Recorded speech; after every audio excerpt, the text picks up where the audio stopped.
Most of लोग scalping for intraday trading, लेकिन किसी को पता ही नहीं कि इंट्राडे में हमें किस तरह ट्रेडिंग करनी है। आज मैं आपको एक स्ट्रेटजी बताने वाला हूँ जिसकी एक्यूरेसी काफ़ी अच्छी है और यही स्ट्रेटजी मैं खुद भी यूज करता हूँ। बेसिकली इंट्राडे ट्रेडिंग में एक दिन में अपनी पोजीशन को स्क्वायर अप कर लेते हैं। एक ही दिन में आप प्रॉफिट होगा या लॉस होगा, आपको दिन के एंड में एग्जिट करना पड़ेगा। इसलिए ज़रूरी रहता है कि आप ऐसे ट्रेड में एंट्री करें जिसमें मोमेंटम हो। अगर बाय चांस आपने ट्रेड लिया और उसी दिन मार्केट साइज बेज हो जाए तो उस दिन प्रॉफिट तो आपको होगा नहीं। तो उस दिन सबसे पहला काम है कि हम मोमेंटम वाले स्टॉक को सेलेक्ट करें। तो चलिए देखते हैं कि उस दिन हमें मोमेंट आएगा या साइड बेज रहेगा। चलिए पता करते हैं। तो इसका आंसर भी हमें इसी वीडियो में आगे बताएंगे। देखिए, इंट्राडे ट्रेडिंग में हमें ज़रूरी होता है कि कौन से टाइम फ्रेम में ट्रेड एग्जीक्यूट करते हैं। सपोर्ट या आप 1 आवर टाइम फ्रेम में ट्रेड लेते हैं तो आपका एनालिसिस भी सही रहेगा और फिर आपको प्रॉफिट भी। ट्रेंड को पता करने के लिए मैं आपको एक बेस्ट तरीका बताता हूँ, वो है बॉटम टू अप्रोच, और कुछ लोग इसे टॉप टू बॉटम अप्रोच भी कहते हैं। तो चलिए जानते हैं कि क्या होता है। काफ़ी सारे लोग बॉटम टू ट्रेड नहीं करते, लेकिन तो हमें इसे ट्रेडिंग जर्नी में यूज ज़रूर करना चाहिए। हमारे लिए बहुत ही ज़्यादा इंपॉर्टेंट होता है। देखिए, इंट्राडे ट्रेडिंग के लिए आप 15 मिनट टाइम फ्रेम को यूज कर सकते हैं, और लेकिन आपको इसमें एंट्री और एग्जिट प्लान करना है। आपको एक स्टेप आगे जाकर 1 आवर टाइम फ्रेम में सारे इंपॉर्टेंट लेवल में ड्रॉ करना है, जैसे कि support, resistance, trend line, demand zone और सप्लाई जोन, मेजर ट्रेंड, और यह सब कुछ आपको ड्रॉ करना है। उसके बाद में आपको 15 मिनट में आना है और उसमें आपको इंपॉर्टेंट लेवल के पास कोई कैंडलस्टिक और चार्ट पैटर्न के बेस पर आपको एंट्री करनी है। एंट्री और एग्जिट आप चाहें तो 5 मिनट टाइम फ्रेम में कर सकते हैं, जिसमें आपको ज़्यादा रिस्क टू रिवॉर्ड रेशियो मिल सकता है। लेकिन मैं पर्सनली 15 मिनट में ही एग्जीक्यूट करता हूँ 15 मिनट के लिए। जैसा कि आप देख सकते हैं, इसमें 1 आवर के टाइम फ्रेम में एक अप ट्रेंड दिख रहा है हमें। तो इसमें लोअर हाई बन रहा है। इसमें पर्सनली मैं 15 मिनट के टाइम फ्रेम में एग्जीक्यूट करता हूँ। जैसे कि यहाँ एक बुलिश ट्रेंड लाइन का फॉर्मेशन हो रहा है, तो आप देख सकते हैं एक सपोर्ट जोन है और एक आवर की ट्रेंड है, और मार्केट हायर हाई और हायर लो की फॉर्मेशन के साथ अब ट्रेंड की तरफ मूव कर रहा है 1 आवर में। और यहाँ हमें एक 15 मिनट में एक सपोर्ट एरिया दिख रहा है, और प्राइस एक ही कैंडल में नीचे आ गया, और ये एरिया हमारा सपोर्ट का काम कर सकता है, और ये बुलिश ट्रेंड लाइन भी है। और मार्केट इस ट्रेंड लाइन के पास में कोई बुलिश सिग्नल देगा तो हम इसमें आ सकते हैं, और लेकिन हम एंट्री 15 मिनट के टाइम फ्रेम पे ही करेंगे और हम छोटे टाइम फ्रेम में ही चेक करेंगे।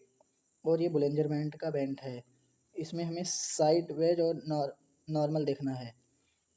और ये बैंड जब एकदम पास में आ जाए तो समझ लीजिए कि प्राइस अभी बहुत ही साइड वेज डायरेक्शन में है।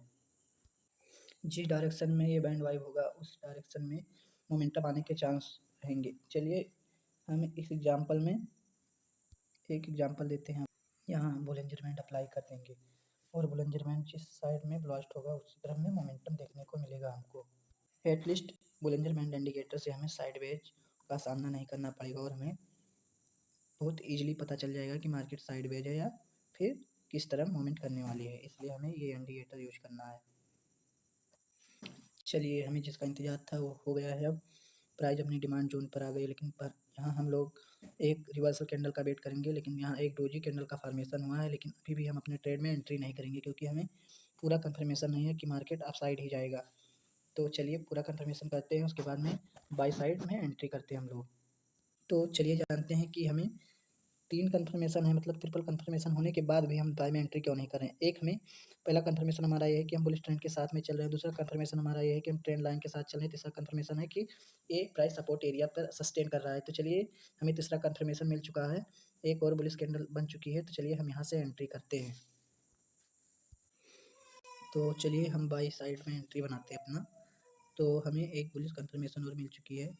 तो चलिए हमारा ये जो ट्रेंड लाइन के ऊपर से एंट्री रहेगा और इसके नीचे इसके ट्रेंड लाइन के लो पर हमारा एसएल रहेगा और हाई पर टारगेट रहेगा। तो चलिए देखते हैं हमारा टारगेट अचीव होता है या नहीं होता है। तो चलिए देखिए हमारा टारगेट बहुत ही ईजिली अचीव हो गया है।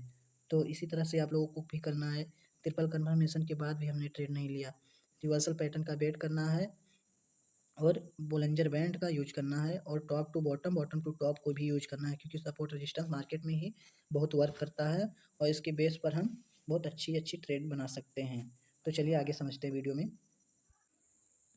तो चलिए एक दूसरा एग्जांपल देखते हैं।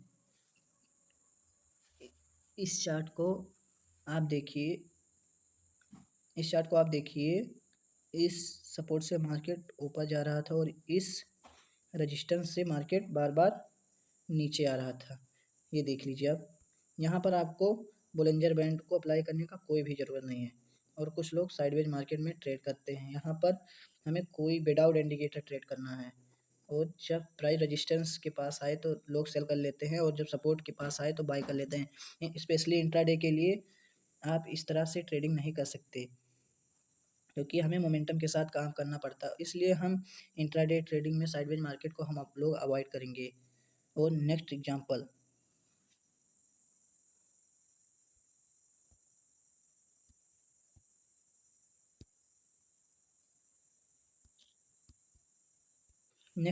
देखते हैं।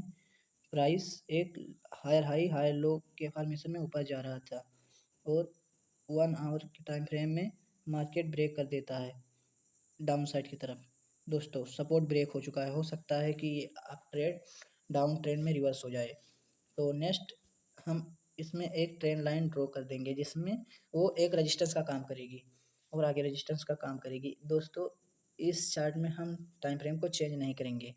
मैं आपको एक दूसरा इंपॉर्टेंट कॉन्सेप्ट समझाना चाहता हूँ कि किस तरह से आपके लॉस होते हैं इंट्राडे में। नेक्स्ट प्राइस इस ट्रेंड लाइन के पास आता है और एक बेरिश कन्फर्मेशन का निर्माण होता है और यहाँ पर हम लोग सेल में एंट्री कर सकते हैं और S.L रखेंगे इस कैंडल के हाई के थोड़ा सा ऊपर और प्रॉफिट टारगेट इस सपोर्ट का यूज करेंगे।